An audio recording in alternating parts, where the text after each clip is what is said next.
Siguro pinagkakamalan na akong manyak. Ang mga lugar tulad ng tindahan ng pambabaeng underwear. Kapag isang lalaki ang nag-iikot mag-isa, at kapag may kasamang girlfriend, ay dalawang magkaibang bagay. Noon, nang maramdaman mong pinagkakamalan ka ng manyak ng maraming babaeng customer sa tindahan.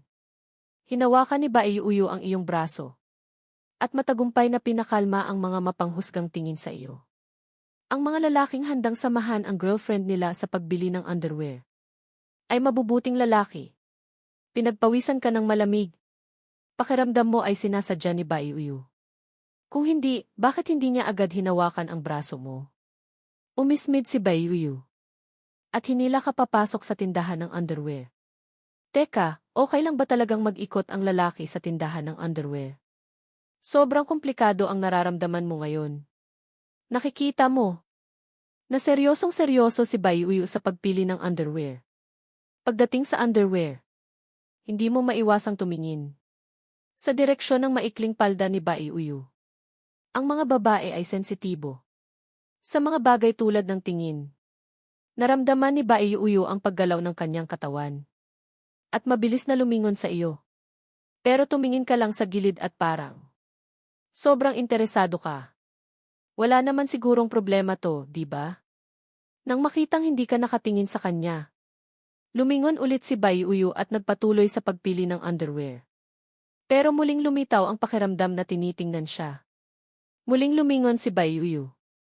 Hindi pa rin nakatingin sa kanya ang iyong mga mata. Pero ang problema, ikaw lang ang nag-iisang lalaki sa tindahan. Tiningnan ni Baiuyo ang iyong normal namang mukha. Lumingon ulit at nagpatuloy sa pagpili. Pero sa pagkakataong ito, pagkayuko mo pa lang, agad ka nang aangat ng ulo. Sakto namang nagtama ang inyong mga mata na maihalong kaba. Talagang itong masamang taong ito. Naging mapanganib ulit ang tingin ni Baiuyo. Maganda ba, asawa? Bigla kang natauhan at umubo ng 2 beses. Sa tingin ko, Yuuyo, bagay sa iyo kahit anong isuot mo. Umismid si Baiuyo. Pasado ka na. Tingnan mo to, ano sa tingin mo? Ang pinili ng asawa mo ay hindi naman bastos. Puting lace na maliit na damit. Mukhang desente naman. Ano pa ang masasabi mo? Siyempre, tatango ka na lang.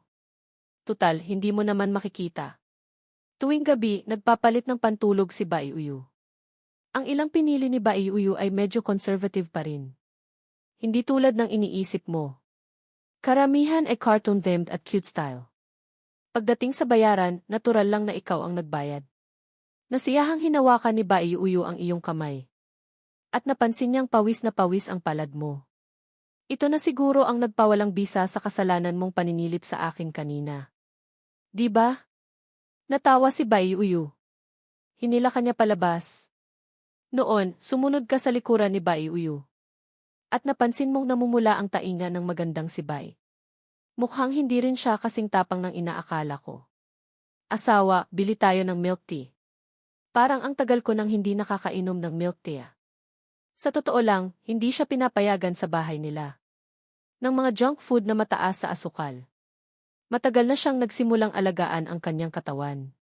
Bawat pulgada ng kanyang balat ay inaalagaan niyang mabuti. Dahil hinihintay niya ang iyong pagdating.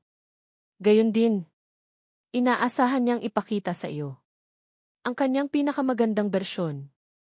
Pero nang magkita na kayo, napansin niyang tulad pa rin siya ng dati. Mahilig maglambing. Mahilig sumiksik sa iyong kandungan. Mahilig uminom ng inumin kasama ka. Bumili kayo ng 1 baso ng lemon black tea. Si Baiuyo pa rin ang pumili. Pero ang problema, ang lemon black tea ang paborito mong lasa. Hindi mo alam kung saan nalaman ni Baiuyo ang napakaraming ugali mo sa buhay. Para bang matagal ka nang kilala ni Baiuyo. May daladalang ilang hindi alam na komplikadong sikreto. Kinuha mo ang lemon black tea at uminom ng 1 lago. Pero hindi mo alam kung bakit. Parang mas masarap ang lemon black tea ngayon kaysa dati. Naguguluhang yumuko ka at tiningnan ang baso sa kamay mo. Medyo naguguluhan. Bakit parang mas masarap kaysa dati? Kaswal mong sinabi. Pero namula ulit ang mukha ni Baiuyo. Ang hiya at pagmamahal sa loob niya ay halos umaapaw na. Teka, teka, parang ininuman na to ni Baiyuyu. Noong umorder kayo ng milk tea, hindi ka umorder. Hinayaan mo lang si Baiyuyu na umorder ng isa. Natural lang. Nauna si Baiyuyu na isaksak ang straw at uminom ng isang lago.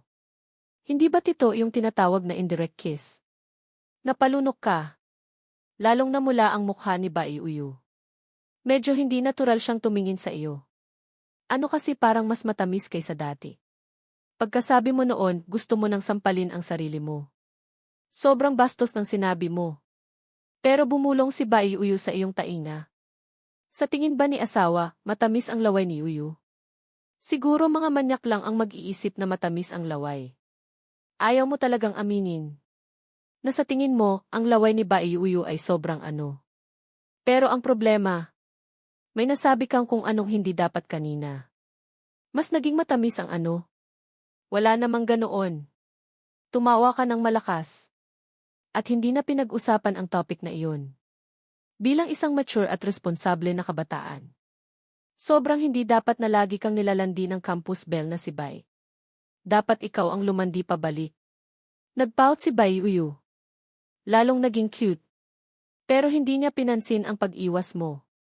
Dahan-dahang pagpapakulo sa palaka, di ba? Kahit pwede namang pabilisin ang pag-init. Pero hindi kailangan. Magkahawak kamay kayong bumalik sa inuupahang apartment. Si Baiyuyu pa rin ang naunang naligo. Umakyat siya sa kama, sumunod ka rin. Pero magkahiwalay pa rin kayo ng kumot. Akala mo. Nasasanay ka na. Sa mga gabing kasama si Baiyuyu. Pero napatunayan mong nagkakamali ka. Ngayong gabi, hindi rin nakatulog si Baiyuyu. Nakamula ang kanyang maliit na mukha, nakatagilid at nakapatong ang ulo sa kanyang braso. Nakatitig siya sa iyo nang may maniningning na mga mata. Pakiramdam mo ay hindi ka na okay. Anong ginagawa mo, gabi na, hindi ka natutulog, nakatitig ka sa akin? Asawa, hindi makatulog si Uyu. Nakalimutan yata ng babaeng ito. Nasensitibo siya sa tsaa. Pagkatapos ng isang baso ng black tea. Pakiramdam niya ay sobrang gising siya. Ang antok na karaniwang dumarating sa gabi. Ay hindi pa rin lumilitaw hanggang ngayon. 10:30 na. Ang katahimikan ng gabi. Ay parang naririnig mo ang tibok ng puso. Kusa kang naghanap ng mapag-uusapan. Yuyu, alam ba ng pamilya mo na kasal na tayo? Matagal na natahimik si Baiyuyu. Biglang sinabi niya, wala ng pamilya si Uyu. Si asawa na lang ang meron si Uyu. Pagkarinig mo noon, nagulat ka. Muntik na akong maniwala. Matagal nang sinasabi sa school forum na hindi dapat masama ang kalagayan ng pamilya mo. Nakakainis. Pakiramdam mo ay may itinatago sa iyo si Baiyuyu. Bakit sobrang pamilyar siya sa iyo? Habang ikaw naman ay walang alam tungkol sa kanya? Muling dahan-dahang inangat ni Baiyuyu ang iyong kumot. At ipinasok ang kanyang maliit na kamay. Ang init. Asawa, naiintindihan mo na ngayon. Siguro ayaw lang ni Baiyuyu na pag-usapan ang topic na iyon. Kahit isipin mo paggamit ang tuhod mo sa kondisyon ni Baiyuyu. Normal lang na tumutol sila. Kahit hindi mo pa rin alam kung ano ang nakita ni Baiyuyu sa iyo. Pero nararamdaman mo na totoo ang nararamdaman ni Baiyuyu para sa iyo. Ang ganitong katapatan ay hindi mapepeke. Ang kanyang mga kilos, ang kanyang mga detalye. Pati na ang kanyang tono ng pananalita ay nararamdaman mo. Hindi kayang magsinungaling ng puso. Dahan-dahan mong hinawakan ang kamay ni Baiyuyu at tumagilid din. Nagkatinginan kayong dalawa. May maganda at buhay na mga mata si Baiyuyu. Sa ordinaryong araw, napaka-cute niya. Sa ilalim ng liwanag ng buwan, ang mga matang ito ay kasing linaw ng nyebe. Nakatingin sa iyo ng may pagmamahal. Huminto ang iyong paghinga. Hindi mo alam kung bakit. Biglang maraming eksena ang lumitaw sa iyong isipan. Ang mga eksenang ito ay parang kasama mo si Baiyuyu. Alam mong ito lang ang nasa isip mo. Pero sa kabilang banda, mas marami kang nararamdamang insecurity. Tutal, sobrang laki ng agwat niyo ni Baiyuyu.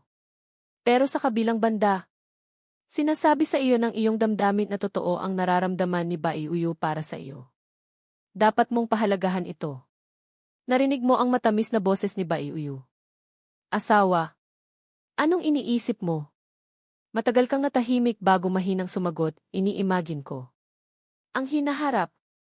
Hinawakan ni Bai Uyu ang iyong kamay. At inilagay ito sa kanyang pisngi. Malambing niyang sinabi, hindi mo na kailangang i-imagine. Nandito lang si Uyu sa tabi mo. Kahit anong mangyari. Gusto kong makasama ka hanggang sa huli. Ito ay isang pagtatapat.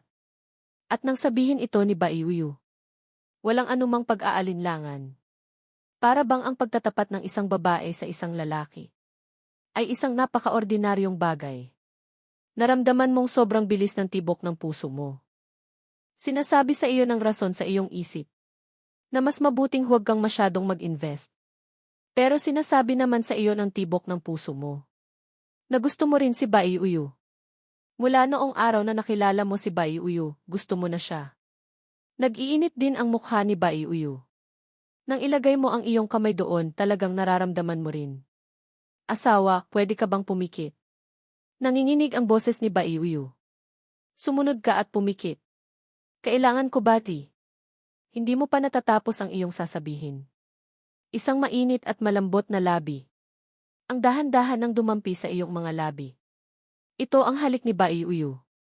Hindi mo alam kung paano ka nakatulog. Siguro may mahika ang mga labi ni Bai Uyu. Sa madaling salita, pakiramdam mo ay nagkaroon ka ng isang napakatamis na panaginip. Sa panaginip, si Bai Uyu, kalimutan mo na. Sa madaling salita, ang iyong unang halik ay nawala nang hindi mo namamalayan. Ito ang dahilan kung bakit pagdating mo sa eskwelahan para sa klase, buong umaga ka pa ring nakangiti ng parang tanga. Tinapik ni roommate mong si Liu Wei ang iyong balikat. Teka, buong umaga ka nang nakangiti ng parang tanga. May nangyari bang maganda? Mabilis mong itinago ang iyong ngiti. May problema ba? Wala naman, parang nakakadiri lang yang ngiti mo. Nandidiring sinabi sa iyo ni Liu Wei. Buong araw kang amoy maasim. Nakakadiri talaga. Ikaw ang nakakadiri. Bakit mo sinasabi yan sa akin? Tatay? Gumanti ka. Teka. Bakit hindi ko na nakikita si Jiang Zhu na pumupunta sa klase para hanapin ka? Naging hindi natural ang ekspresyon ni Liu Wei. Siya medyo busy siya. Matagal ko na rin siyang hindi nakikita. Nakita mo agad na hindi nagsasabi ng totoo ang isang ito. Sa tingin ko, okay naman si Jiang Zhu.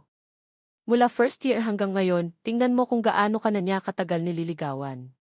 Pinutol ni Liu Wei ang iyong sasabihin. Sinasabi mo pa ako. Tingnan mo nga iyang si Zhang Miao. Hindi pa nga nagsisimula ang relasyon nyo, sawi na agad. Nagulat ka sa sinabi niya. Walang masabi si Liu Wei. Sa itsura mo pa lang, alam na. Wala ka talagang alam. Dati, lagi kang nagrereklamo sa dormitoryo na wala kang girlfriend. Sa totoo lang, matagal ka nang gusto ni Zhang Miao. Hindi ka makapaniwala. Nakakaawa naman ang taong nagkagusto sa isang manhid na tulad mo. Nahihiya kang nagsabi, huwag kang magsalita ng kung ano-ano. Tingin ko lang kay Little Strawberry ay parang kapatid. Saka, tingin din siguro ni Zhang Miao sa akin ay parang ordinaryong senior lang. Kuya, hindi naman ganoon ka-oayan. Tinapik ni Liu Wei ang iyong balikat. Tingnan mo nga. Sinundan mo ang tingin ni Liu Wei. At nakita mo na nakatayo si Zhang Miao sa pintuan ng inyong classroom. At nakita ka rin ni Zhang Miao na napansin mo siya. Namula ang mukha niya. At mabilis na inalis ang kanyang tingin. Pagkatapos ay pasulyap-sulyap lang siyang tumitingin sa iyo. Naguguluhan ka. Tumayo ka mula sa iyong upuan at pumunta sa pintuan ng classroom. Little Strawberry, may kailangan ka ba? Namula ang mukha ni Zhang Miao. Wala naman. Senior Linny. Kinamot mo ang iyong ulo. Ano kasi kung may gusto kang sabihin, sabihin mo na. Kung hindi, magsisimula na ang klase. Mahinang sinabi ni Zhang Miao. Senior Lin, kayo na ba ni Senior Bai Uyu? Kinamot mo ang iyong ilong. Parang ganoon na nga. Nakita rin pala ni Little Strawberry ang chismis sa school forum. Biglang lumungkot ang mukha ni Zhang Miao. Pero mabilis din siyang nakabawi. Kung gayon, congrats, senior. Papasok na ako sa klase. Pagkasabi noon, hindi na lumingon si Zhang Miao at umalis na. Naguguluhan ka. Pagkatapos ay lumingon ka. At nakita mong nakatingin sa iyo si Liu Wei nang may pandidiri. Hindi mo alam kung ano ang gagawin. Talagang babaero. Umismid si Liu Wei. Bumalik si Zhang Miao sa kanyang classroom. Tahimik siyang nakaupo sa kanyang pwesto. Tama si Senior Liu Wei. Sobrang duwag ko talaga. Si Senior Lin na matagal na niyang gusto. Pero hindi pa rin siya nagtatapat. Laging iniisip na kapag naghintay siya ng dahan-dahan, magkakaroon din ng pagkakataon. Sobrang biglaan ang paglitaw ni Senior Bai. Wala siyang kamalay-malay. Naging sila na ni Senior Lin at Senior Bai. Si Zhang Miao na buong gabing nag-browse sa school forum kagabi. Ay alam din. Ang sobrang kasikatan ni Bai Uyu sa Kingmu Academy. Kung si Bai Uyu talaga, siguro walang lalaking makakatanggi sa alindog ni Bai Uyu. Anong nangyari sa'yo? Strawberry. Isang boses ang narinig. Pag-angat ng tingin ni Zhang Miao. Nakita niya ang kanyang matalik na kaibigan na si Li Simi. Ano di? Hindi sinabi ni Zhang Miao ang kanyang problema. Tutal, hindi pa nga nagtatapat, sawi na agad. Sobrang nakakalungkot. Naghinalang tiningnan siya ni Lizzie. Strawberry. Kung sino man ang umapi sa'yo. Sabihin mo lang, ako na ang bahala sa kanya. Natahimik si Zhang Miao. Lalaki ang ugali ni Lizzie. At prangka siya. Kung malalaman niya talaga ang problema niya. Baka talagang guluhin niya si Senior Lin. Wala. Medyo masakit lang ang tiyan ko kanina. Okay na ako ngayon. Nagmamadaling sinabi ni Zhang Miao. Hindi niya inaasahan, nagliwanag ang mata ni Lizzie. Masakit ang tiyan. Gusto mong himasin ko? Naisip ni Zhang Miao, ang kaibigan ko, baka hindi normal. Sa kabilang banda, natapos na rin ni Bai Uyu ang kanyang morning basic subject. Minasahin niya ang kanyang sentido na medyo kumikiro. Lumapit si Zhao Yao. Ziz. Kagabi, sa bahay ka ng taong iyon natulog. Tumango si Bai Uyu. Nitong mga nakaraang araw, sa bahay niya ako titira. Saka, ano yung chismosa mong ekspresyon? Parang manyak na sinabi ni Zhao Yao. Kapag naiisip ko ang mahal kong si Uyu. Na sinisira ng kung sinong lalaki. Nalulungkot talaga ako. Pinisil ni Bai Uyu ang pisngi ni Zhao Yao at malamig na sinabi, hehe. Nag-o-overthink ka. Kami ni Xiaoling, malinis kami, walang nangyari. Maliban sa halikan. Natigilan si Zhao Yao. Ang inosente niya. Nga, ang ganda-ganda mong babae, nag-aalok na. Nakayanan pa rin niyang pigilan. Ang mga daliri ni Bai Uyu na nasa pisngi ni Zhao Yao ay nagsimulang humigpit. Aray! Mali ako. Yuyu, mali ako. Napangiwi sa sakit si Zhao Yao. At nagmamakaawa. Mabait naman si Bai Uyu sa lahat ng bagay. Pero minsan kapag nahihiya siya, sobrang lakas ng kamay niya. Tanghali pagkatapos ng klase. Lumabas ka ng classroom at papunta na sana sa kantin. Pagdating mo pa lang sa field. Isang anino. Ang mabilis na sumugod sa iyong kandungan. Miss na kita. Alam mo, nasa field ito. At lahat ng tao ay tapos na sa klase. Ang eksenang ito ay direktang pinanood ng napakaraming tao. Ang yumakap sa iyo ay si Lingxin, ang iyong kapatid na babae. Masasabi ring childhood sweetheart kayo. Tutal. Pareho kayong galing sa iisang orphanage. Ikaw ang walang kaduda-dudang henyo. Mula sa orphanage. Sa pamamagitan ng iyong matatag na magagandang grado. Diretso kang nakapasok sa Kingmu. At nakakuha ka pa ng first-class scholarship. Sa kabilang banda, tinuturuan mo rin si Lingxin. Ngayon, freshman na rin si Lingxin sa Kingmu. Magkasama kayong lumaki. At laging magkapatid ang turingan nyo. Ang tanging pinagkaiba ay, noong middle school si Lingxin. Na-adopt na siya ng isang pamilya. At masasabing maayos naman ang buhay niya hanggang ngayon. Medyo maliit si Lingxin. Kapareho ng style ni Zhang Miao. Nang yakapin ka niya, sakto lang na nahawakan niya ang iyong baywang. Bakit parang bata ka pa rin? Mabilis kang umiwas. Babalaan kita ha. Dahil sa iyo, nasira ang reputasyon ko ng 3 taon sa high school. Sinasabi nilang lolicon ako. Normal akong tao, let's. Dinilaan ni Lindsay ang kanyang labi. Kuya, ang aga mo namang natapos sa klase ngayon. Akmang may sasabihin ka pa. Isang magandang boses ang narinig mula sa iyong likuran. Si Yaolin. Sabay tayong kumain ng tanghalian. Ang nagsalita ay si Bai Uyu. Mukhang hindi niya namalayan kung kailan siya natapos sa klase. At sakto namang nakita kayong magkasama ni Lindsay. Nagbabantang tiningnan ni Lindsay. Si Bai Uyu. Kuya, sino ang babaeng ito? Yuyu ang pangalan ko. Ikaw si Lindsay, di ba?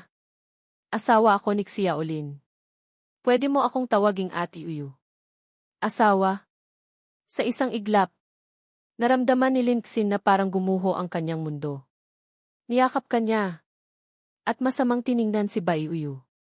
Kuya, ang sama ng babaeng ito. Sinasabi niyang asawa mo siya. Tumanggi ka na sa kanya. Bilisan mo. Kinamot mo ang iyong batok. Medyo nahihiya. Ano kasi tama ang sinabi ni Uyu? Talagang kasal na kami ni Uyu. Parang sa sandaling iyon. Nakita ni Lindsay na unti-unti nang nagiging bato ang kanyang katawan. Naging bato. Tapos unti-unting nabibitak. Kasal. Kasal na si Kuya Xiaolin. Asawa na siya ng iba. Isinubsob ni Lindsay ang kanyang ulo sa iyong kandungan. Kuya, bakit hindi mo pa rin naiintindihan? Nag-aalala lang si Xinxin kay Kuya. Parang matagal nang inaasahan ni Bai Uyu ang eksenang ito. Tumawa siya. Xinxin, huwag kang mag-alala.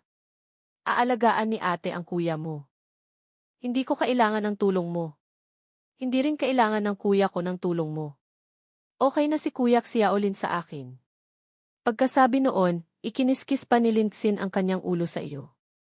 Ang ganitong kilos ay karaniwang ginagawa ng mga pusa para markahan ang kanilang teritoryo. Pinagpawisan ka ng malamig.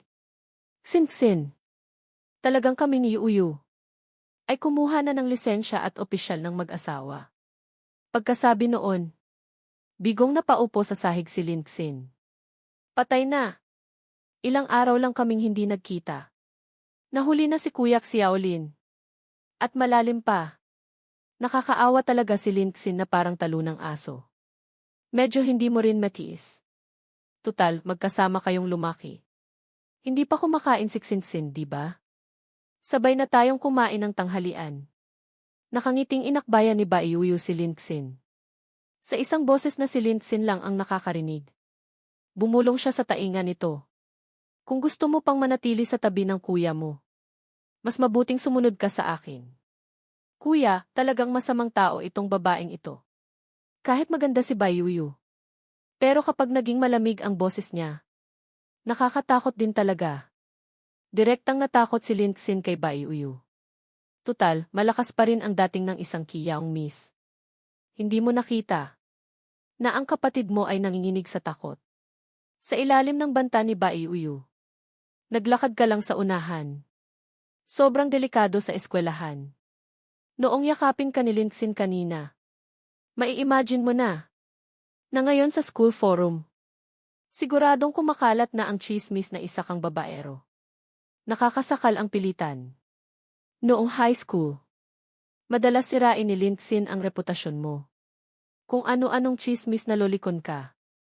Ngayon, pagdating sa kolehiyo, mukhang hindi ka pa rin nakakataka sa kapalaran mong sirain ni Lindsay. Ang iyong reputasyon, sobrang hirap. Sa kantin ng eskwelahan, ang paglitaw ni Bai Uyu ay muling nakakuha ng atensyon ng maraming tao.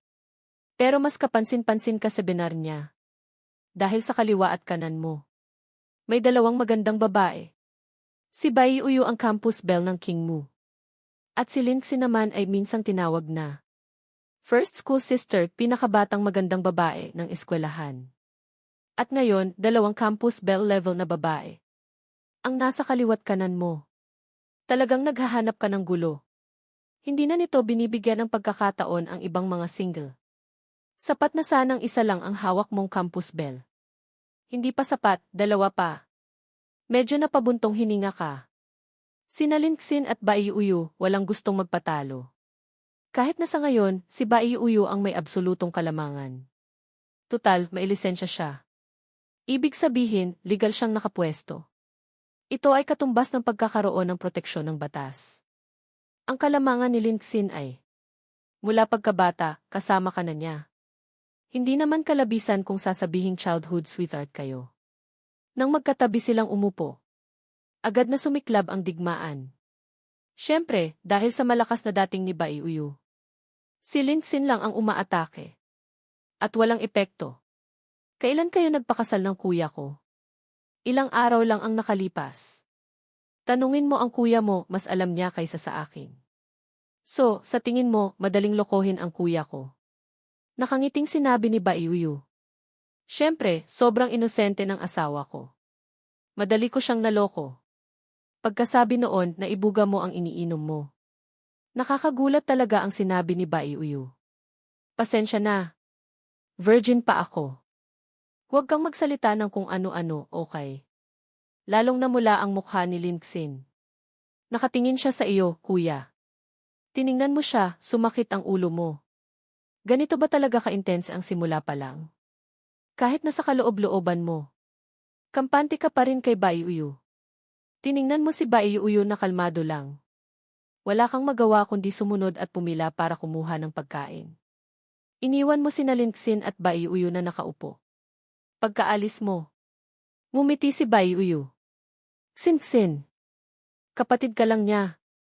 Hindi ka naman girlfriend niya. Di ba? Galit na tiningnan ni Linxin si Baiuyu. Halata namang nagnanakaw ka lang ng manok at aso. Hindi ka ba campus belle? Ginagawa rin ba ng campus belle ang ganitong bagay? Mas maganda to. Kung saan ang manok, doon ang aso. Tutal. Kung gusto mo pang manatili sa tabi ng kuya mo, dapat kang sumunod sa akin. Sumigaw si Linxin, kuya, sobrang dominante ng taong ito. Ako ang legal niyang asawa. At ikaw, isa ka lang invisible na childhood sweetheart. Nakangiting binuod ni Baiuyu. Sa tingin mo, kanino papanig ang kuyak siyaolin mo? Halos maiyak sa galit si Linxin. Isang linggo lang siyang nawala. May lumitaw na isang napakalakas na kalaban na sumalakay sa bahay nila. At nagtagumpay pa. Sobrang sakit ng nararamdaman ni Linxin. Bakit mo nagustuhan ang kuya ko? Hindi naman siya gwapo. Sa ngayon, isa pa siyang hikikomori. Masinsin ang pinayuhan ni Xinxin si Senior Bai. Ang dami mong tagahanga sa eskwelahan. Bakit mo paguguluhin ang kuya ko? Nakapatong ang baba ni Baiuyu sa kanyang kamay at ngumiti. Siyempre, dahil gusto ko siya. Ang pag-ibig, walang lohika yan. Hindi pumayag si Linxin. Anong gusto? Hindi ba't ngayong semestre lang kayo nagkakilala? Hindi mo pa nga siya kilala, sinasabi mo nang gusto mo siya. Kalmadong itinaas ni Baiuyu ang isang daliri at iwinagayway. Nagkakamali ka. Kilalang kilala ko siya. Mas kilala ko pa nga siya kaysa sa sarili niya. At dahil kilala ko siya, kaya ako nagpakasal sa kanya. Ako, si Baiuyu. Hindi ako magpapakasal sa taong hindi ko gusto. Nagalit si Linxin. Ang bastos ng babaeng ito. Bakit mo sinasabi yan? Curious lang ako. Ano ba talaga ang alam mo tungkol sa kanya? Hindi mo alam ang tungkol sa pamilya niya. Sa mga kamag-anak niya. Sa maraming bagay tungkol sa kanya. Matatag si Baiuyu. Walang pakialam sa pang-iinis ni Linxin. Nakapikit ang mga mata. Xinxin. Sinabi ko na, kilalang kilala ko si Xiaolin. Mas kilala ko pa siya kaysa sa iyo. Galit na sinabi ni Linxin. Hindi kita kikilalanin bilang hipag. Kalmadong sinabi ni Baiuyu, okay lang. Basta kinikilala niya ako bilang asawa. Sa susunod, kung gusto mong manatili sa tabi ng kuya mo, kailangan mo pa ring dumaan sa akin. Sa tingin mo, kung sasabihin kong huwag ka na niyang pansinin, susundin niya ba ako? Tumalon si Linxin at sumigaw, kuya, sobrang nakakainis ng taong ito. Hayagan niya akong tinatakot gamit ka. Hindi basta-basta mapapasunod ng kung sino-sino ang kuya ko. Matigas ang ulo ni Linxin. Pero sa totoo lang, wala rin siyang kasiguraduhan. Dahil mula pagkabata, kasama ka na niya. Mas alam niya